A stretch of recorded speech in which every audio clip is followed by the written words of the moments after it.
আদি পুস্তক থেকে পাঠ 19 অধ্যায় 1 থেকে 38 পদ পর্যন্ত। সেদিন সন্ধ্যাবেলায় ওই দুজন দেবদূত যখন সদমে এসে পৌঁছলেন, তখন লোট সদমের তোরণদ্বারের পাশেই বসেছিলেন।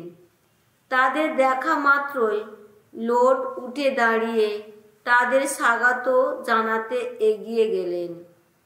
মাটিতে মাথা ঠেকিয়ে প্রণত হলেন তিনি। বললেন, মান্যবরেরা, দয়া করে এই সেবকের বাড়ি একবার ঘুরে যান, হাত পা ধুয়ে নিন, রাতটা বরং ওখানেই কাটিয়ে যান। তারপর খুব সকালে উঠে নিজেদের যেখানে যাবার সেখানে যাবেন। তারা উত্তর দিলেন, না, আমরা বরং রাত কাটাবো নগর চত্বরে। লোট কিন্তু পীড়াপিড়ি করতে লাগলেন।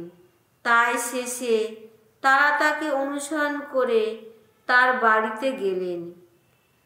খামিরবিহীন রুটি সেঁকে নিয়ে তিনি তাদের জন্য বেশ ভালো খাবারের ব্যবস্থা করলেন।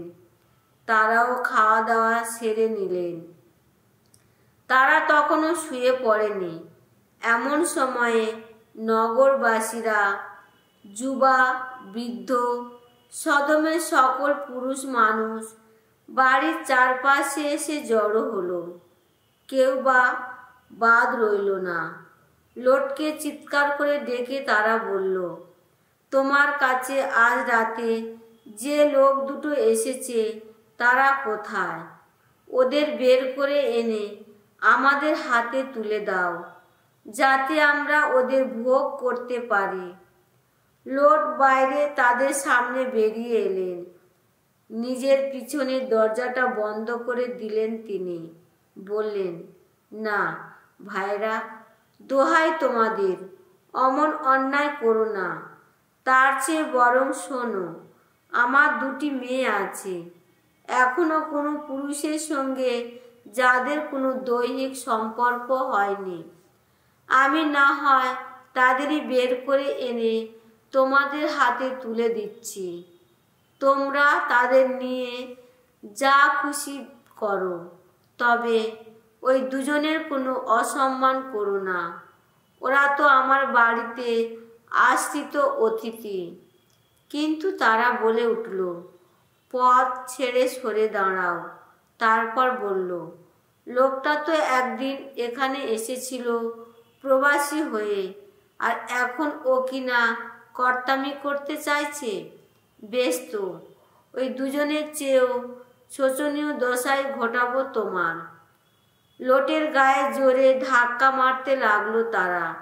দরজাটা ভেঙে ফেলার জন্য এগোতে লাগলো।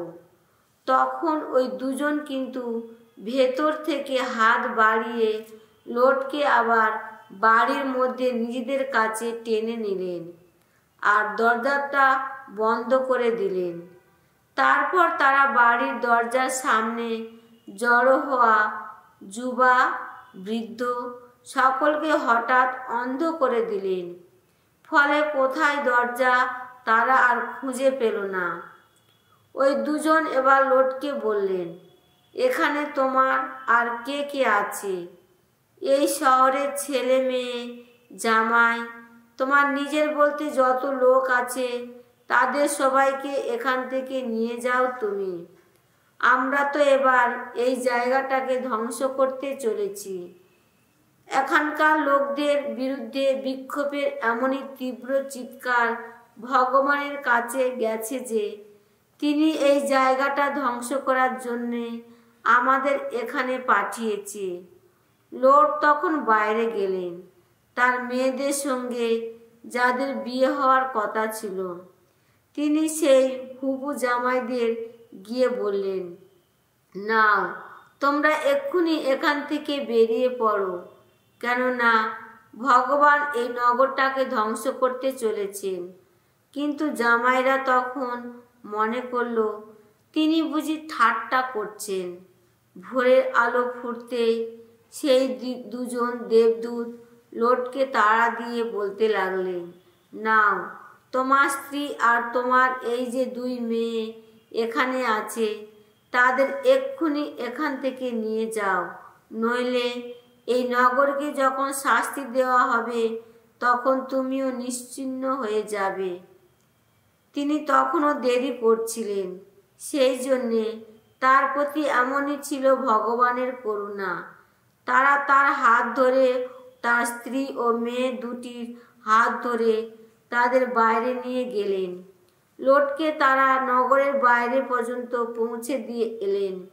সকলকে সেখানে বাইরে নিয়ে আসার পর তাদের একজন লোটকে বললেন, এবার প্রাণে বাঁচতে চাও তো পালাও, পেছনের দিকে যেন তাকিও না, এই সমভূমির কোনো জায়গাতেই দাঁড়িও না, পাহাড়েই পালিয়ে যাও, নইলে তুমি নিশ্চিহ্ন হয়ে যাবে। লোট উত্তর দিলেন, না মান্যবর, দোহাই আপনার, এই সেবকের প্রতি আপনি কত অনুগ্রহ দেখিয়েছেন, আমার প্রাণ বাঁচিয়ে আরও কত দয়াই না দেখিয়েছেন, তবুও আমি পালিয়ে গিয়ে পাহাড়ে পৌঁছতে পারবো না, কেননা তার আগেই সর্বনাশ আমাকে ধরে ফেলবে আর আমি মারা পড়ব। ওই যে দেখুন, ওই শহরটি কাছেই রয়েছে, আমি কিন্তু ছুটে গিয়ে ওখানে ঠিক পৌঁছতে পারবো, তাছাড়া জায়গাটাও তো ছোট, আমাকে বরং ওখানেই পালাতে দিন। বলুন, জায়গাটা কি সত্যি ছোট নয়? আমাকে না হয় এইভাবেই প্রাণে বাঁচতে দিন। তিনি উত্তর দিলেন, বেশ, এই অনুগ্রহ করলাম, তুমি যে শহরটির কথা বলছো তা আমি বিনষ্ট করব না, নাও তাড়াতাড়ি করো, ওখানে পালিয়ে যাও, কেননা তুমি ওখানে না পৌঁছানো পর্যন্ত আমি কিছুই করতে পারছি না। এই জন্যে পরে ওই শহরটির নাম দেওয়া হয়েছিল সোয়ার, অর্থাৎ অতি ক্ষুদ্র। লোট যখন সোয়ারে এসে ঢুকলেন, পৃথিবীর ওপর তখন সূর্য উঠেছে। ভগবান ঠিক তখনই আপন অধিষ্ঠান ভূমি ঊর্ধ্বলোক থেকে সদম আর গোমরার ওপর আগুন ও গন্ধকের বৃষ্টি নামিয়ে আনলেন। ওই শহর দুটিকে তিনি বিনষ্টই করলেন, আর সেই সঙ্গে গোটা সমভূমি অঞ্চল, সেখানকার শহরগুলির যত অধিবাসী এবং জমির যত গাছপালা উদ্ভিদ সবই তিনি বিনষ্ট করে দিলেন। সেই সময়ে হলো কি, লোটের স্ত্রী পিছনের দিকে একবার তাকিয়ে ফেলল, আর তখনই সে একটা লবণ স্তম্ভে পরিণত হলো। পরের দিন সকালে আব্রাহাম তাড়াতাড়ি ফিরে গেলেন সেই জায়গায় যেখানে তিনি ভগবানের সামনে দাঁড়িয়েছিলেন। সদম ও গোমরা আর গোটা সমভূমি অঞ্চলটির দিকে একবার তাকিয়ে দেখলেন। তিনি দেখতে পেলেন মাটির বুক থেকে ঘন ধোঁয়া উঠছে, যেন কোনো চুল্লির ধোঁয়া। সুতরাং এইভাবেই ওই সমভূমির শহরগুলো ধ্বংস করার সময়ে ভগবান আব্রাহামের কথা মনে রেখেছিলেন। লোট যেসব শহরের অঞ্চলে বাস করতেন, ভগবান যখন সেই শহর বিনষ্ট করেছিলেন তখন লোটকে তিনি সেই বিনাশের হাত থেকে উদ্ধার করেছিলেন। এরপর সোয়ারে থাকার ভয় ছিল বলে লোট সোয়ার ছেড়ে পার্বত্য অঞ্চলে উঠে গিয়ে সেখানে বসবাস করতে লাগলেন। তার সঙ্গে ছিল তার 2 মেয়ে। তিনিও তার 2 মেয়ে একটি গুহার মধ্যেই দিন কাটাতে লাগলেন। বড়টি একদিন ছোটটিকে বলল, বাবার তো এখন বেশ বয়স হয়েছে, এদিকে এই দেশে এমন কোনো পুরুষও তো নেই সারা জগতের স্বাভাবিক রীতি অনুযায়ী যার সঙ্গে আমাদের বিবাহ মিলন ঘটতে পারে, তাই এসো আমরা বরং বাবাকে সুরা খাইয়ে মাতাল করে দিই, তারপর তারই সঙ্গে শুই। এইভাবে আমরা বাবার বংশ রক্ষা করতে পারবো। সেই রাতে তারা বাবাকে প্রচুর সুরা খাওয়ালো তারপর বড় মেয়েটি গিয়ে বাবার সঙ্গে শুলো।